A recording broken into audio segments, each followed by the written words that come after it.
Halo Sobat Book Reading 12 yang berbahagia. Jumpa lagi. Kita akan melanjutkan pembacaan buku kita, masih dengan buku yang berjudul Kebun Mawar karya Sa'di Shirazi. Pada episode kali ini kita akan membacakan beberapa hikayat masih pada bagian bab 1, sikap para raja. Bismillahirrahmanirrahim. Hikayat 16. Salah seorang sobatku mengeluhkan ketidakberuntungan dan berkata, "Penghasilanku hanya sedikit, padahal keluargaku banyak. Aku tak kuasa menanggung beban kemiskinan. Aku sering berpikir untuk pindah daerah. Entah seperti apa kehidupanku nanti, sehingga tak ada lagi orang yang mengenalku. Banyak orang tidur dalam keadaan lapar, dan tak seorang pun tahu siapa dia. Banyak orang hampir mati tanpa seorang pun menangis untuknya. Aku juga khawatir memikirkan sifat bengis para musuhku yang tertawa benci di belakang punggung dan menyebut jerih payahku dalam menghidupi keluarga sebagai bentuk tiadanya kejantanan, dan berkata, 'Jangan lihat wajah si hina, karena ia tak akan melihat wajah kemakmuran.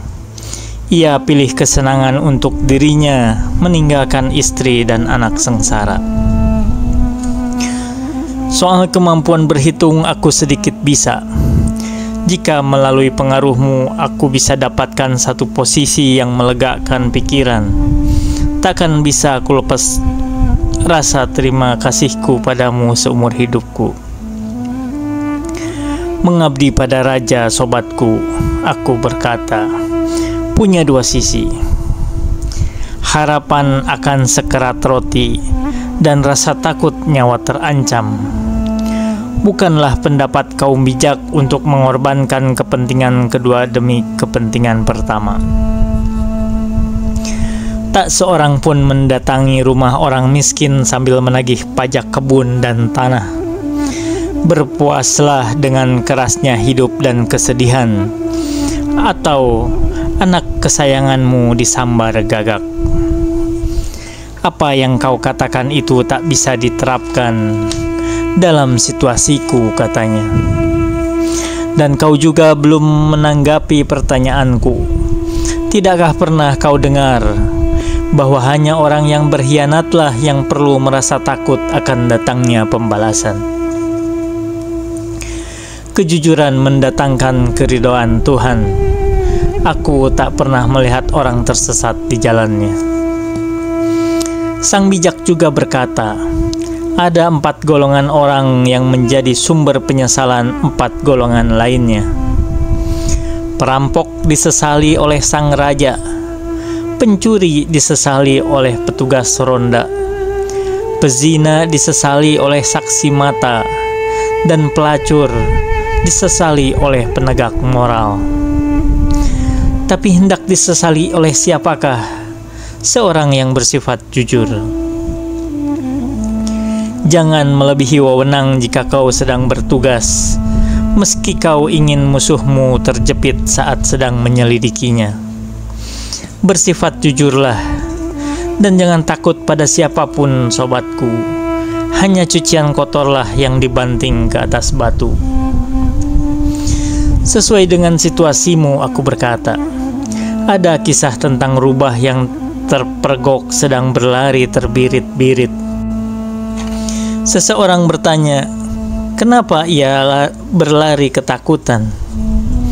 Aku telah mendengar,' ia menjawab, 'bahwa para unta sedang dikumpulkan untuk melakukan kerja paksa.' 'Bodohnya kau,' kata yang lain. 'Apa urusannya para unta denganmu? Memangnya kau punya kemiripan dengan mereka?' 'Hus,' serunya. 'Kalau ada yang dengki lalu dengan liciknya menyebut aku seekor unta, dan aku diseret pula, siapa yang cukup peduli untuk membebaskanku?' Saat anti racun didatangkan dari Irak, Korban gigitan ular sudah terlebih dulu mati. Kau seorang yang terdidik, saleh dan jujur, tapi para pendengki sedang mengintai, dan saksi palsu bertebaran segala arah.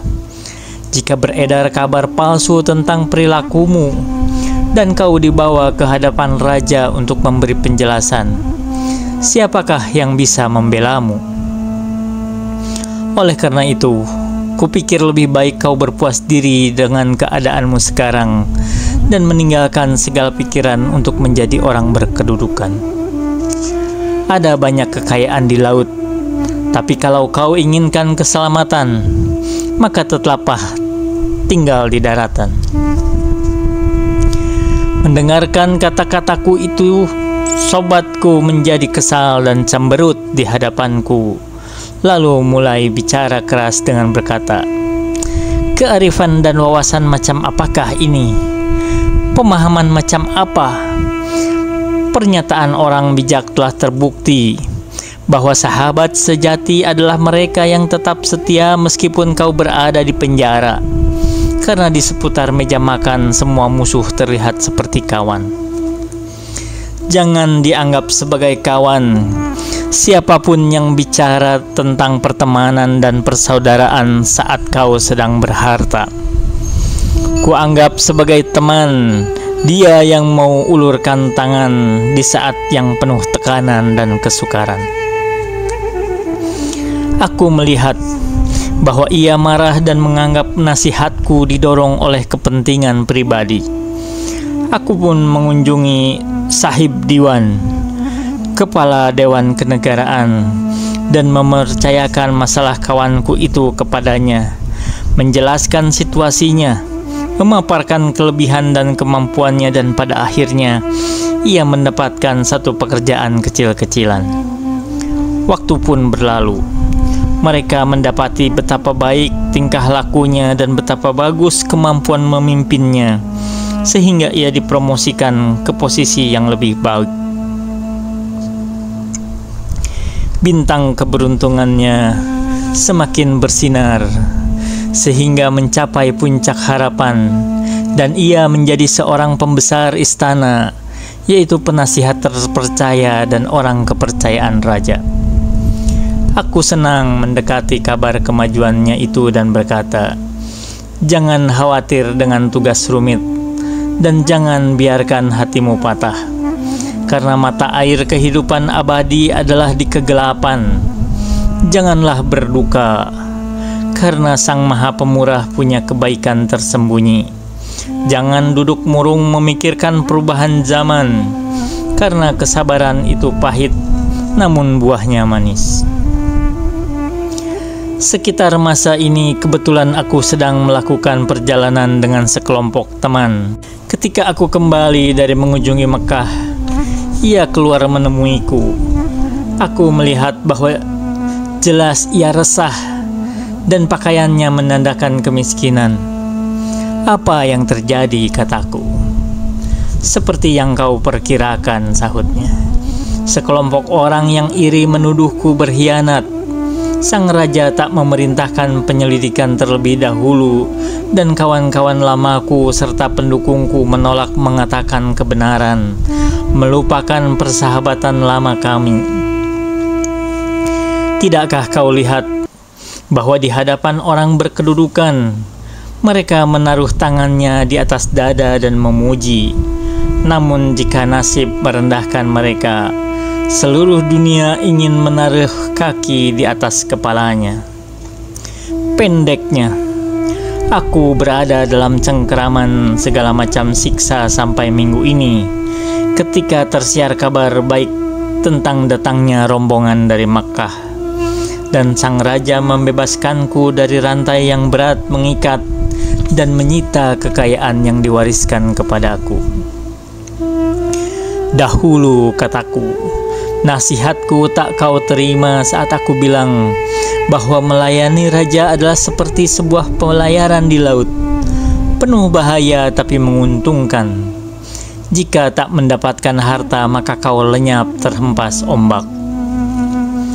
saudagar membawa emas di kedua tangan ke arah daratan, atau sampai di sana tak bernyawa. Aku tak melihat ada gunanya mengorek luka, apalagi membubuhkan garam ke atasnya.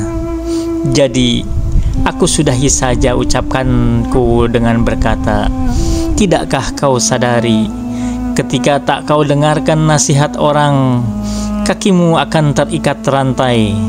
Dengan kata lain, jika kau tak bisa menahan sengatan, jangan taruh jarimu pada lubang kelingking. Wa ma taufiqi illa billah, alaihi tawakkaltu wa ilaihi unib.